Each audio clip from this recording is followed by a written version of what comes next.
ሰውን መጥፎ ነገር ለመክተት ወይ ሰው ዓለም ቢኖር ባይኖር ምንም አይመስላቸው ሰዎችን ልዑል ለማጥፋት ይፈልጋሉ።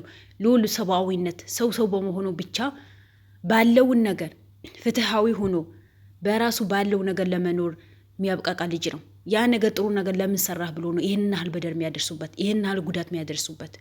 ዛሬ እጁ ሰበራችሁት፣ ነገ ምን እንደምታደርጉት አይታወቅም። ነገር ግን እንደናንተ ቢሆን የልዑል ዘር ማንዘሩ ታጠፉ ነበር። ግን ልዑል ፈጣሪ ይጠብቀዋል። ምክንያቱም እሱ ጥሩ ስራ ነው የሚሰራው። የእናቶችን ዱዓና ጸሎት መቼም አይጥለውን። የአባቶችን የብዙ ሰው እንባ አባሽ ነው ልዑል። እናንተ ግን መቀለጃ አድርጋችሁ ነው የያዛችሁት። እኔ በጣም ጠርጥሬ ነበር ልዑልን ምን ሆነ ለምን ጠፋ? ምክንያቱም እሱ የሆነ ነገር ሲሆነው ቻናሉ እንትን የሚሉት ምንድነው ቻናሉ ላይ ቪዲዮ ማይለቀቀው። ዛሬ ግን እንደዚህ እጁን ሰብረው አስቀመጡት። ይሄ ስንፍናችሁ እኮ ነው።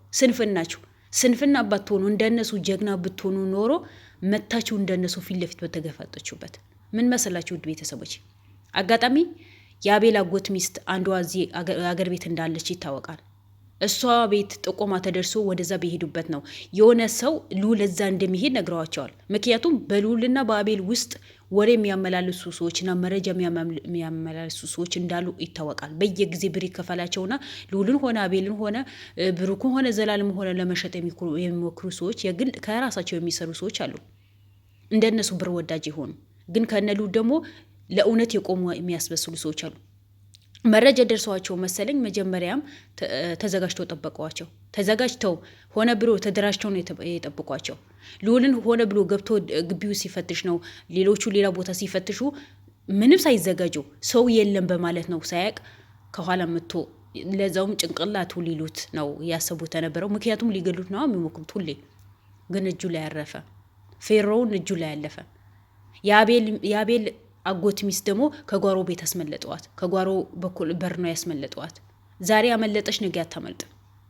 ምክንያቱም ብዙዎቻቸው ተያዙ። እዛ ገሷ ቁጭ ብሎ የሚጠብቁ ሽንታሞች በሙሉ እንዳለ ስለተያዙ ለጊዜ ብር ይከፈላቸዋል፣ የአብር ያባብላቸዋል። በቃ የሰውን ህይወት ምንም አይመስላቸውም። ብቻ የዛሬ ደስታ እንሆን፣ ዛሬ ብቻ ብር እናገኝ፣ ዛሬ ብቻ ደስተኛ እንሆን። ነገ የሰው ህይወት የት ይደርሳል? እኔ ምን ላይ ይደርሳለሁ? ይሄ ነገር ወንጀል ነው እያዛለሁ ወይ አደጋ ላይ ይጥለኛል ወይ የሚባል አስተሳሰብ በጭራሽ የላቸውም። ብርና ብር ብቻ ነው የሚያስቡት። ምን አይነት ጭንቅላት እንደሆነ አላውቅም። እንግዲህ ሁላችንም ሰዎች ስንባል ፈጣሪ ፈጥሮ ነው የሚያመጣን። ግን የእነሱ ጭንቅላት ለምን ምን እንደሸፈነውና በብር እንዴት አድርገው እንደሸፈኑት ራሳቸው ነው የሚያውቁት። ለነገሩ ልብ ሲቆሽ እኮ ሙሉ አካላችን ነው የሚቆሸው። ልባችን ንጹህ ሲሆን እኮ ነው ምንም ነገር ቢሆን ሁሉ አካላታችን ንጹህ ይሆናል። ግን እነሱ ሁሌ በብር ነው የሚያመልኩት፣ ሁሌ በብር ነው የሚኖሩት። ዛሬ ልዑልን ጎዳችሁት እኮ ሺህ ልዑሎች እኮ አሉ፣ እጥፍ ድርብ የሚሰሩ እንደ ልዑል ጀግና አሉ። ልዑልን ብትመቱት ሌሎች ይሰራሉ። ይብላኝ ለእናንተ እንጂ ፈሪ ስለሆናችሁ ነው እንጂ ፈሪ በትሆኑ ኖሮ በልዑል ላይ ጥቃት ለማድረስ አትሞክሩ ነበር። ምክንያቱም እናንተ ልካችሁ ስለሚያሳያችሁ ልዑልን ለማጥፋት ሆነ ብላችሁ ትነሳላችሁ። ይሄ እኮ ስንፍና እኮ ነው እንጂ ወንድነት አይደለም ብታውቁ ኖሮ። ስለዚህ ውድ ቤተሰቦቼ ዛሬ ልዑል መጥተዋል። እንኳን ደስ አላችሁ። ያው አደጋ ቢደርስበትም እጁም ትንሽ ቢሰብሩትም ደህና ነኝ ብለዋል። እስከ መጨረሻ ፈጣሪ አፍያ እንዲያደርገው ጤነኛ እንዲሆን ሁላችንም ድዋም ጸሎት ማድረግ አለብን። እነዚህ ሰዎች ለምን ልዑል እንደያዙት አላቅም። ልዑል በጣም ጠምደው ነው የያዙት፣ በጣም ጠምደው ይዘውታል። ምክንያታቸው ምን እንደሆነ አላቅም። እየደረሰባቸው ነገር የለም። ብር አልቀማቸው፣ ንብረት አልቀማቸው፣ ውርሳቸው አልቀማቸው። ግን በየጊዜ ልዑልን ለማጥፋት ሆነ ብሎ ይነሳሉ። ለምን በዚህ ሁኔታ እንዳሰቡ አላቅም። እነሱ ራሳቸው ነው የሚያውቁት ችግራቸውም እንደሆነ ራሳቸው ነው የሚያውቁት። እሱ ምንም የሚጠቀመው ነገር የለም። ብር ተከፍሎት አይደለም የሚሰራው።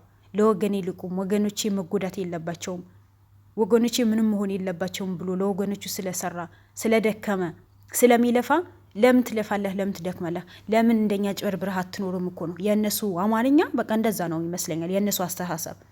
ምክንያቱም አስተሳሰባቸው የወረደ ስለሆነ ጥሩ አስተሳሰብ ስለሌላቸው ብቻ እኔ ደስተኛ ነው ስለሌላ ሰው አያገባኝ የሚሉ ሰዎች ስለሆኑ ነው እንጂ በልዑል ስራ ላይ ሁሉ ሰው የሚደሰት ጀግና ነበር። ለምን አቤል እናት እዛ ቁጭ አድርጎ አውርተዋል እኮ ነው። ለምን ጉዴ አውጥቶታል። ይሄ ነገር ቢያደርገው እኮ የአቤል አጎት እኮ ነው። እዛ እንግሊዝ ሀገር ቁጭ ብሎ እዚህን ህዝብ ከህዝብ ጋር ያባላል። እናት ከልጇ ጋር እንድትባለና እናት ከልጇ ጋር ተጣልተው እንዲኖሩ ያደረገ ልዑልን ለማጥፋት እኮ ለእሱ ቀላል ነገር እኮ ነው። ምክንያቱም አያውቀውም፣ ልዑልን በምንም ነገር አያውቀውም። ያው የገዛ እህቱ አይደለም እንዴ ከልጇ ጋር ተጣልታ እንድትኖርና ተራርቆ እንዲኖር ያደረገው። የገዛ እህቱ እስር ቤት ገብታ በዚህ እድሜዋ ቤቷ ተከብራ በምትኖሩበት ሰዓት ወንጀል ውስጥ ከቶ እስር ቤት እንድታስር አደረጋት። ምንም ማያውቅ ልጇ አቤልን እስር ቤት እንዲበሰብስ ነው ያደረገው ነበረው። የራሄል ግድያ እሱ እንደሆነ አድርገው፣ ግን ፈጣሪ ጠብቆታል።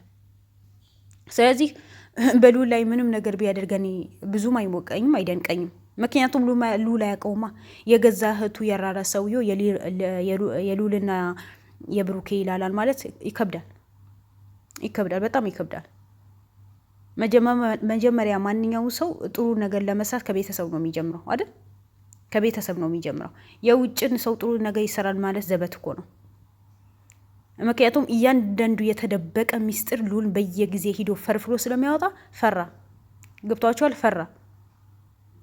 አሁን በመጨረሻ ደግሞ ሚስቱ እንድትያዝበት ስላወቀ መረጃ ስለደረሰው ነው ግብረአበሮቹ እንደሱ በብር አይምሯቸው የተደፈነ ልባቸው የተደፈነ ልባቸው የጠቆረ አዘጋጅቶ የጠበቃቸው። ምክንያቱም ልዑል ለማጥፋት ነው የሚሞክሩት። ልዑል ጠፋ ማለት እኮ የእሱ ኬዝ በቃ ተዘጋ ማለት ነው። በሱ አማርኛ መቼም አይዘጋም። የስንፍናቸው ስንፍና የልዑል ቻናል ለማዘጋት የሞከሩ ነው። አስቡት። ያ ምንድን ነው? ድክመት ነው። ጀግና እኮ ሰርቶ ነው የሚያሳየው። ጀግና ፊት ለፊት ተጋፍጦ ነው የሚያሳየው እንጂ ከጀርባ ሆኖ የስንፍና ምልክት አይሰራም። ወንድ ከሆኑ እንደነሱ ፊት ለፊት መጋፈጥ ነው ያለባቸው አይደል? እንደ ቤተሰቦች እንደዛ ነው። ግን እሱ እዛ አሜሪካን ሀገር ቁጭ ብሎ እንደፈለገ ብር ይልካል። በሰውን ንብረት በሰውን ስንት ሰው ጎዳና ላይ አውጥቶ ጥሎ ዛሬ በሌላ ሰው ህይወት ሊጫወት ይሞክራል። እነ ልዑልም ልክ በሱ አይን ነው የሚያያቸው። በቃ ልክ እንደሱ ሰነፍ አርጎ ነው የሚያያቸው። ግን እነ ልዑል ሰነፍ አይደሉም፣ ጀግና ናቸው። ምንም ነገር ማይበግራቸው ጀግኖች ናቸው። ይብላኝ ለሱ እንጂ ምንም ማይመስለው የሰውን ህይወት ምንም መስሎ ማይታየው እንጂ እነሱ ምንም ነገር ምንም ቢመጣ ወደ ኋላ ማይሉ በስራቸው ጀግና የሆነ ማንም ቢመጣ ማይሸነፉ ጀግና ልጆች ናቸው። የኢትዮጵያ ያሉ ጀግኖች ናቸው እነሱ። ስለዚህ የልዑል ነገር በጣም ነው ያሳዘበኝ። በጣም ማለት በቃ ባለፈም በዚህ ጉዳይ ላይ ብዙ ጊዜ ዛቻ ስለተደረገበት ብዙ ጊዜ በዚህ ነገር ሆነ ብሎ ስለሚፈልጉት እኔ በጣም የልዑልን በጣም ነው የምፈራለት። በጣም እንደምታዩት ልዑል ላይ ብዙ ጊዜ ጥቃት ይደርስበታል። ብዙ ጊዜ የሆነ ጊዜ የምታስታውሱ ከሆነ እንደዚህ በስንት መከራ በስንት ልፋት እሱም ዘላለም በመሆኑ ካለበት ቦታ ፈርፍሮ ያወጣው። አሁንም እንደዛ ሊያደርጉት ነው የሚሞክሩት። የእውነት የሚቆም ሰው እኮ መቼም እዚች ዱንያ አትሆንለትም ለውሸተኞች እንጂ። እንደዚህ የሰውን ህይወት አጭበርብረው የሰውን ኑሮ አጭበርብረው ሰውን አስለቅሰው ሰውን ጎዳ ላይ አውጥቶ የሚጥሉ ናቸው። እነሱ ናቸው ጥሩ ኑሮ የሚኖሩት። ምክንያቱም የጸጸት ልብ የላቸውም፣ የጸጸት ህይወት የላቸውም። ዛሬና ዛሬ ብቻ የሚሉ ሞት እንዳለባቸው የሚረሱ ከፈጣሪያቸው ጋር የራቁ ሰዎች ናቸው።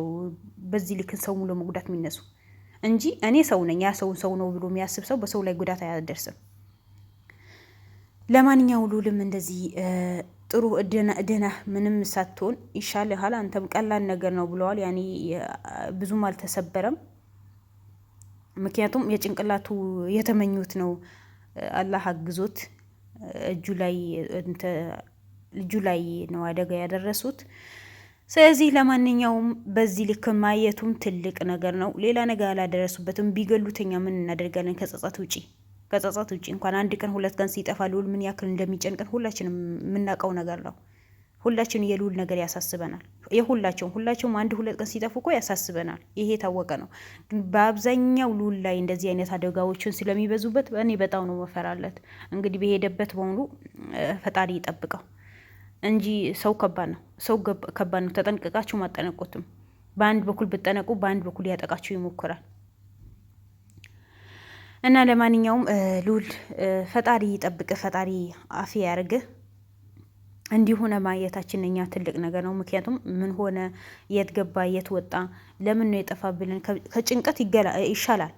እንኳንም መጣ እንኳንም ቪዲዮ ሰራ። ቻናልህም ደግሞ እነሱ ሪፖርት አድርጎ ቢያዘጉትም ደግሞ እኛን ለሌላ ቻናል ብትከፍትም እኛ እናበረታታሃለን። ዋና አንተ ጤነኛ መሆንህ ነው። ምክንያቱም ቻናል ቢዘጋ ቻናል ይከፈታል። ዋና አንተ መኖርህ ነው። አንተ ስትኖር ሁሉ ነገር ይኖራል። አንተ ኑርልን፣ እድሜና ጤና ይስጥህ። ዋና የሚፈለገው እሱ ነው። አዎ እናንተ ጀግና ሆናችሁ መስራት ነው እንጂ ቻናል ያዘጉት። ምክንያቱም የስንፍና መለካት ነው። እነሱ በቻናል ነው የሚያሸንፉት። ዋና እናንተ ጤናችሁ ጤነኛ መሆን ነው። እነዚህ ወንጀል የሚሰሩ ሰዎችን ደግሞ አሳልፋችሁ ለህግ ሰጥታችሁ ደስተኛ የምትሆኑበት ጊዜ ቅርብ እንዲሆንላችሁ እርግጠኛ ነኝ። ውድ ቤተሰቦቼ አሁንም ቢሆን ለቤት አዲስ ከሆናችሁ የምትወዱኝ የምታከብሩኝ፣ ላይክ፣ ሼር፣ ሰብስክራይብ ያደረጋችሁ አበረታቱኝ። ሰብስክራይብ አድርጉኝ ውድ ቤተሰቦቼ፣ እወዳችኋለሁ። በየጊዜ አዳዲስ ቪዲዮ ስለቅ እንዲመጣላችሁ ከፈለጋችሁ ሰብስክራይብ ያደርጋችሁ ተከታተሉኝ።